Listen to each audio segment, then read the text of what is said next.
and then it'll go to Japanese. It's like, oh, well, that's a little awkward, but hey, whatever works, right? But it's a really cute show, and I think there might be some more. I don't know if I'm allowed to tell you, but there might be. Well, Maybe. It already got a second season. I know that. I don't know if you guys got it, but it's already. I don't know. Yeah, You tell me. I got a second season. Woohoo! We'll see what happens. I always like the second season of anything. I'm all for it. Who else has a question? Yes. One of the favorite characters that you've done, which actually was the character that made me a fan of your work, because in My Bright's a Mermaid, thank you, Naka the Conch, Rocky. as a little guru voice like Koopa from Tower Draga, but yet, I remember we were watching that show and stuff, and I was like, how are they going to dub that? I mean, all those characters are so wild and so range and stuff like that. And then we heard Koopa, it's like, did you pull off the bombastic action chicken portion of that character? And you did. And was that show a lot of fun for you?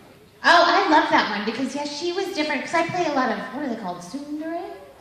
Where that personality goes from like, I'm really sweet to raw. That's kind of my forte. Like even Gearbox, when they came to me with some stuff, they're like, can you do that? Yeah. So now I kind of do that in all the video games too. But she was fun though because she was so sweet, but then she'd go Yakuza. Like she wasn't just like low, she was like, oh, I'm a gangster. I'll kill you. So it was awesome. It was a lot of fun. But yeah, I like it when people, I know most voice actors are like, I can't believe they thought I couldn't do that. That's my favorite thing in the world. Is when I hear people go, Monica Rial can't do that. And then I'm like, BAM! In your face. Like Michiko and Hachi was my favorite thing in the world. Because when that announcement was made, everybody's like, Monica Rial can't play Michiko. She only plays 5-year-olds. This is gonna suck. Stupid Funimation. I hate you. I'm boycotting. And I just waited. And Sabat too. I mean, not Sabat. Bevins was like, I'm not gonna say anything. I'm just gonna wait it out. And sure enough, Funimation played along and didn't release the trailers when they were supposed to. They like waited until the last minute. Because nobody thought that Monica Rial would be able to pull off this voice. And I was like, F U in the A, I can talk like this, and I can kick your butt while I do it.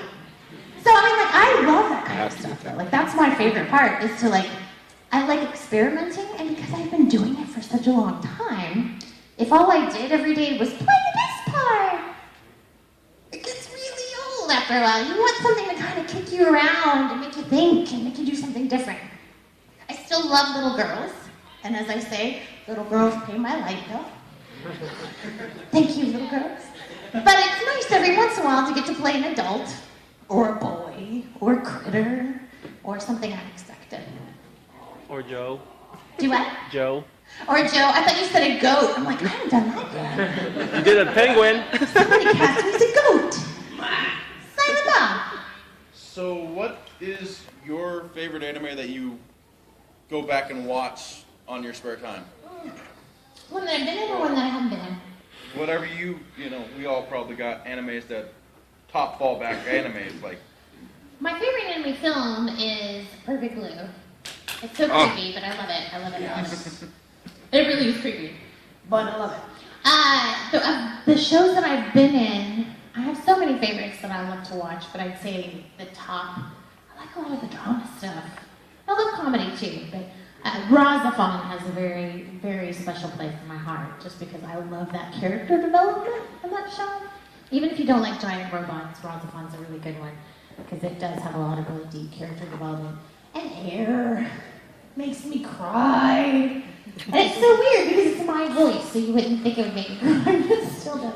For some reason, I'm cool watching things where I play a character, but then if you play me like the commentary, I start freaking out. I'm like, oh, turn it off. Like, as long as I'm playing a character, I'm cool with my voice. But like, what I hear in my head right now is totally different than what you're hearing. Because in my head, I sound sexy. In your ears, I sound 12. I get it. Yes. How do you deal with magic criticism? Magic criticism? No, bad. Oh, bad criticism. I was like, magic criticism? Are there magic criticism? Screw you. The day I used to read the forums and stuff a lot because I was really concerned because as an actor, when you perform a play, you have an audience right there and they clap and you automatically know, hey, they liked it! But with anime, you don't know because you do it, and then back then especially, it'd be like a year before it came out, and then you're like, did they like it? Did they not like it? What's going on? How can I improve? How can I be a better actor? So I would get on the forums, and then I very quickly realized the internet can be a very hateful place. And I was like, I did it for a while, and I would just kind of like shrug it off, like whatever. Because a lot of times it's people that are just itching to bitch. You know what I mean? There's people out there that don't like me because of my voice. There's nothing I can do about that. There's people that have never met me, ever, that say hateful, horrible things about me as a person because they don't like my voice. Because if there's one thing I know, is I am a nice person. And so if they don't like that, bam, in the face. And that's the thing is that you can't please everybody. And that's one thing for everybody to know. That's not even just like a voice acting thing or an acting thing.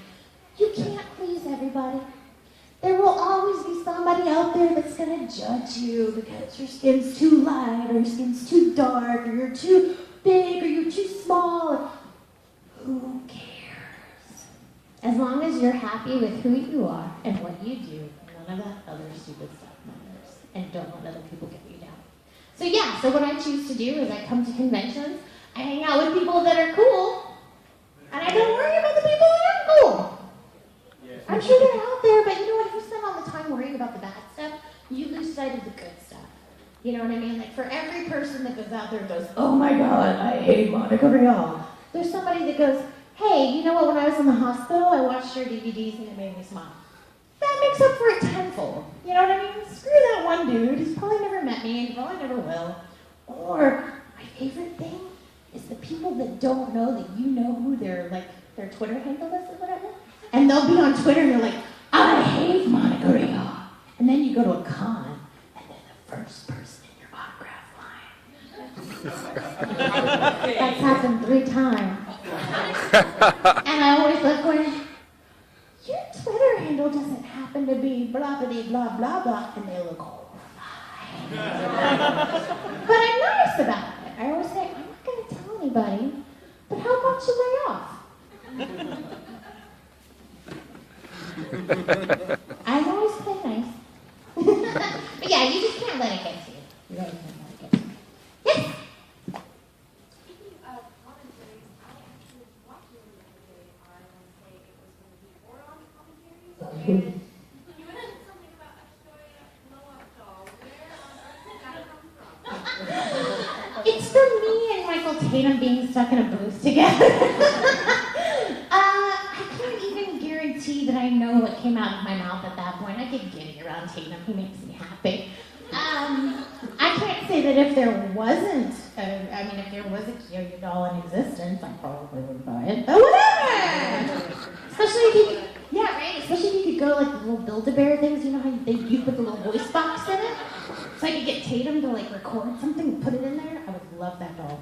I would love that doll so hard. There you go. I absolutely adore Tatum. In fact, he's looking for a new place to live, and I was like, I live in a really cool complex. Come be my neighbor. It would be horrible for my complex, because all they hear is the two of us like, me, blah, blah, blah, blah, me. But it would be awesome. Commentaries. There was one that Chris Kaysen and I did for Kodacha, like way back in the day. We actually had to do it 3 times. Because if you stick people in a booth, they get a little cuckoo, right? Because it's dark, all you have is the anime, and it's like, well, what am I going to do? What do I say? So you just say whatever comes out of your mouth, and sometimes it's not the most appropriate thing. So we had to do that one 3 times, and it was really abysmal by the end, but the first one was so funny. So sad you guys didn't get to hear it. Who else has questions?